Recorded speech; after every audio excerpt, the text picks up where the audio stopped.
Cold stone, iron doors, a silence so deep it feels alive.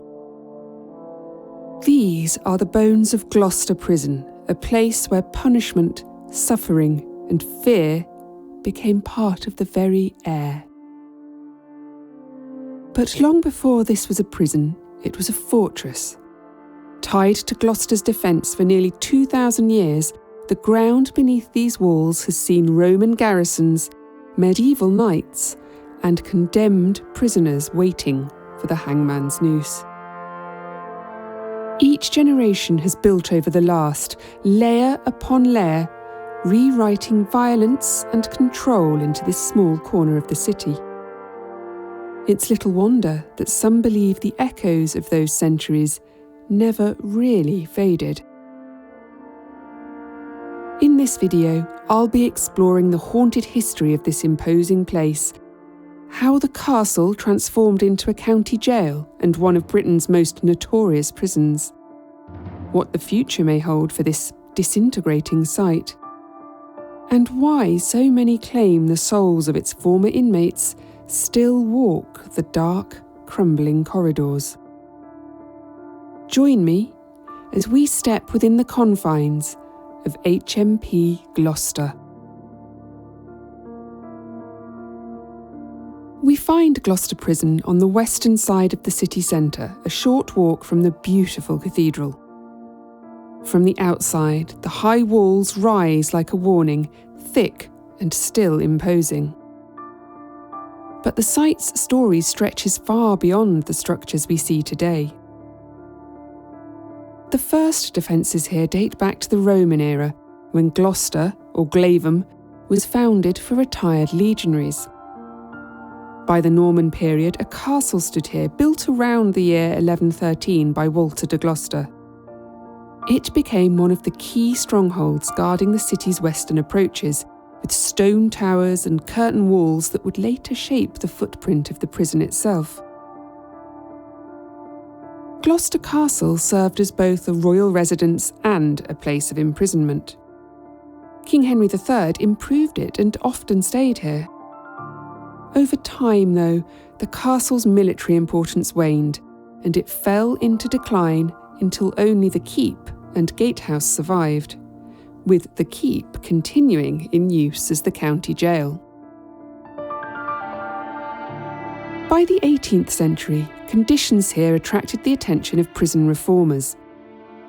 In 1777, John Howard published The State of the Prisons in England and Wales, in which he described Gloucester as follows.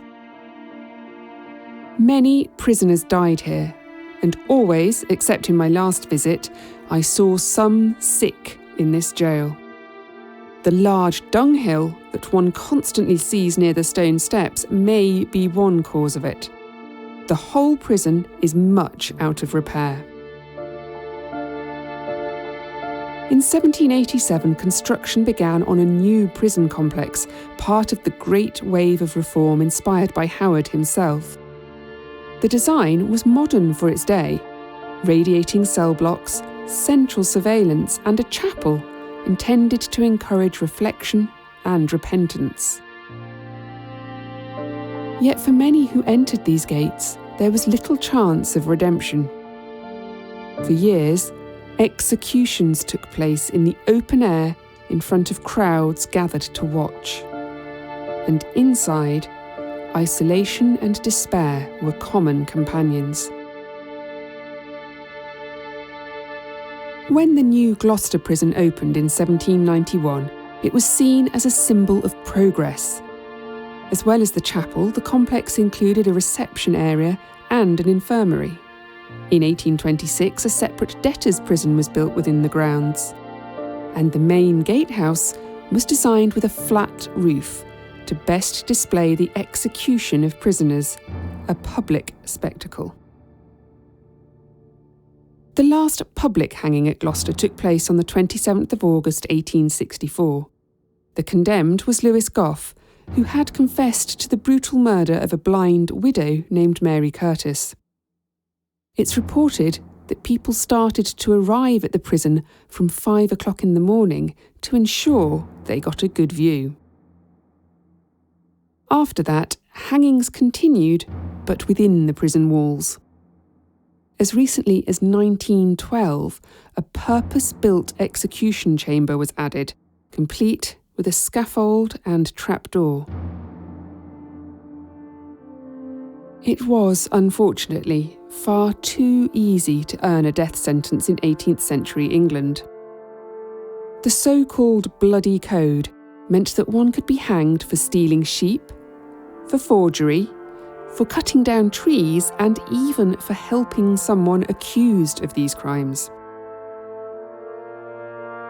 Between 1731 and 1790, there were 174 executions at Gloucester, only 25 of which were for murder. The Gatehouse saw 106 public hangings between 1792 and 1864, with only 20 of those for the crime of murder. 2 of the condemned in 1794 were women, both named Hannah. One, Hannah Limbrick, was found guilty of murdering her young stepdaughter Deborah. She was hanged on the 22nd of August. The next day, 23-year-old Hannah Webley was hanged for killing her newborn son. Hannah Webley was an unmarried servant, and she claimed her child had died accidentally, a claim believed by the prison surgeon, who wrote, "Strong, very strong circumstances have since come to light in favour of this unhappy victim's innocence. I am inclined to think she was innocent of the charge." She was executed nonetheless. The last hanging at Gloucester was in 1939. In the 67 years before that, there were 16 executions, all for murder.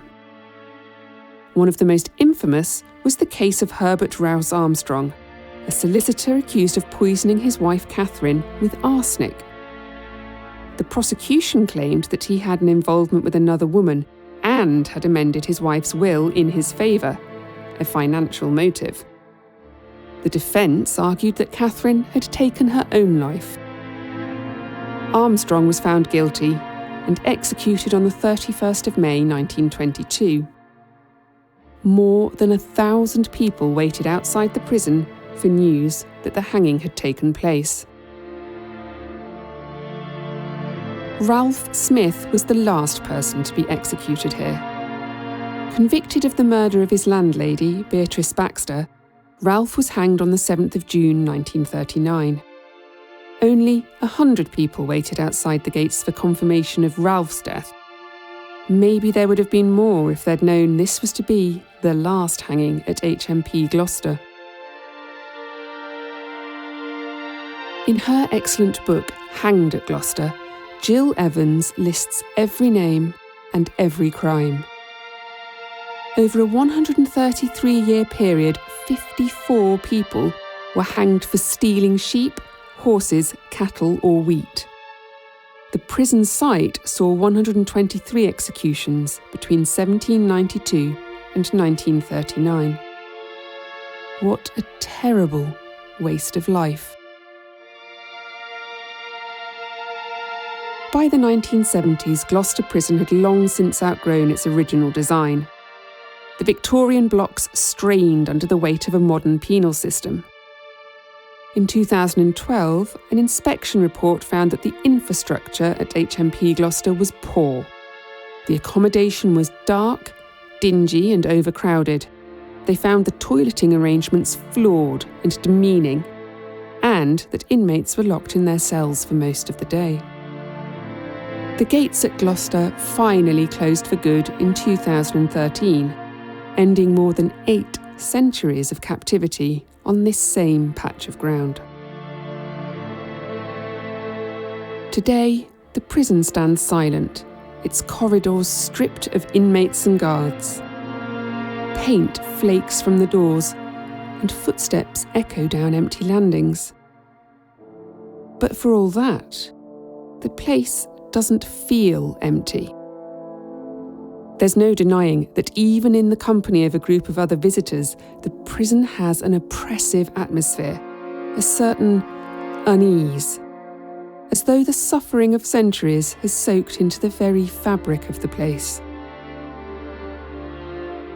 Visitors and staff alike have spoken of sudden chills, unexplained noises, and doors that seem to close by themselves.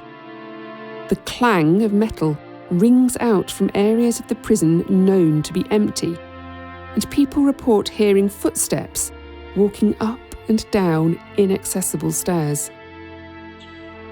A few have heard voices in the chapel, faint whispers that stop the moment you listen. One team of paranormal investigators claimed that footsteps were repeated for them in this area on demand. Others describe dark shapes moving at the end of corridors and vanishing into cells, as if going about their daily routine. In the most alarming interactions, an invisible force pushes people to the ground, leaving them terrified. Could these be the restless spirits of those who died here? Or is it something deeper? Has this place simply absorbed too much suffering, and what people feel isn't haunting at all, but raw, unquiet history? The prison's A wing, with its long corridors and rows of identical cells, was once home to hundreds of inmates. You can still see the serpent-shaped brackets under the gallery, each one with a lion's paw on its head, a symbol of justice overpowering sin. Even now, with the doors standing open and the walls crumbling, there's something about the place that retains that sense of heaviness, as though the air itself remembers what it once held. There's one story from this block that stayed with me. On the ground floor, there's a cell that's usually kept open. The guide explained that the site is sometimes used for training sniffer dogs, but apparently, none of them will go inside this particular cell. Treats have been placed just inside the doorway, even right in the middle of the floor, but the dogs stop short. They bark, they whine, or simply refuse to cross the threshold. I went in myself. It's small, airless, the light barely reaching the far wall. I didn't feel anything that would suggest a ghostly occupant. No sudden drop in temperature, no sense of a presence. Just that familiar weight that hangs in these places. The oppressive stillness that's almost physical. The cell was so small, so claustrophobic. Supernatural presence or not, I wouldn't want to spend the night here. I've not been able to find the story about the sniffer dogs written down anywhere, so whether it's true or not, I can't say. But there was something about that moment, the way everyone on the tour seemed to fall silent as we looked through the doorway, that left an impression. Among the other stories tied to Gloucester Prison, one name recurs more often than most: Jenny. Apparently, Jenny was never an inmate here, and her death came long before the prison walls were raised. The story goes that Jenny was murdered somewhere on the site, and her spirit still wanders, searching for the one who took her life. Often she's seen within the prison itself, as though drawn to the place that rose above her unmarked grave. One account, passed down from a former prisoner, tells of an encounter in cell 25 on A Wing. A woman's figure appeared without warning, lifted a hand as if to accuse, pointed silently towards the men in the cell, and then vanished. No record tells us who Jenny was or whether she ever lived at all, but the story lingers. And Jenny's is not the only unmarked grave here. Whilst some families and friends claimed the bodies of their executed loved ones, Many were buried within the prison grounds. 3 areas of human burial are recorded, but recent archaeological explorations have found that these are incomplete. Lime-filled graves have been uncovered, and experts suspect that further remains from the 19th and 20th centuries lie throughout the site. It is beyond doubt that the bodies of some of those convicted of murder are here, because murderers were not meant for consecrated ground. Lewis Goff and Ralph Smith were both buried on site, and, as we have seen with crossroad and roadside burials, those denied a peaceful interment do not always rest easy. So is it really a surprise to hear of a disembodied growl in the kitchen? Or a spectral voice telling people to go away? Or that cell doors are held shut by invisible hands? Even hardened skeptics have experienced things here that made them question what endures beyond sight. Life at Gloucester was hard even for those not condemned to die. For years, the prison housed both male and female inmates, and being pregnant or a nursing mother was no bar to imprisonment. In 1847, there were 5 children aged between 12 and 24 months living here with their mothers.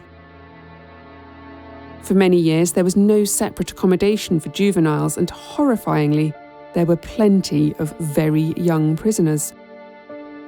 In 1842, 8-year-old Thomas Barrett was sentenced to 6 months for housebreaking. And in 1870, 7-year-old Edgar Kilminster received 7 days hard labour and 12 strokes of the birch for stealing sweets. Punishment was relentless. Hard labour and whippings with a cat-o'-nine-tails were standard.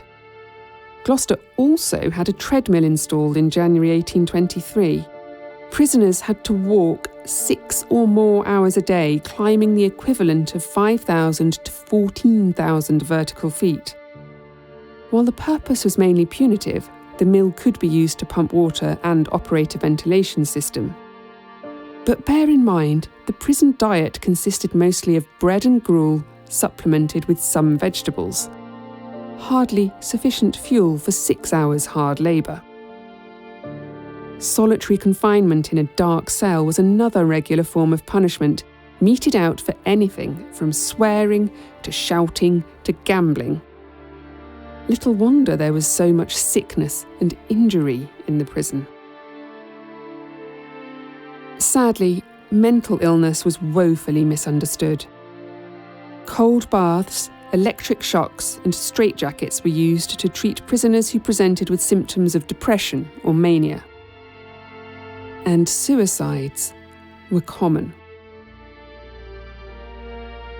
So much suffering, sadness, and death inflicted in the name of justice on men, women, and children must leave its mark. But the future of HMP Gloucester may now be one of redevelopment.